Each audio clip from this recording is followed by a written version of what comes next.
banyak sekali kolesterol anggaran itu. Rumah sakit, JK, BPJS itu ngawur semua itu. Ya. Tapi itu nanti Nanti kita bahas tuh.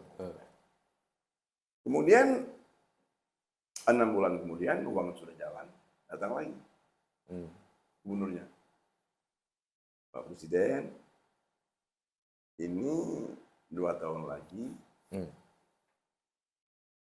2 tahun lagi dana otsus saja itu habis. Artinya tahun 2028 itu nol. Dan sampai hari ini belum ada tanda-tanda adanya kan ada uang. Kan Pak Prabowo katakan, apa yang bisa kita lakukan? Iya. Ya, ada yang sedikit merendah, dia akan mengatakan, Pak ini kan sama dengan Papua. Kalau bisa Pak 20 tahun lagi, kalau bisa selama-lamanya. Gitu.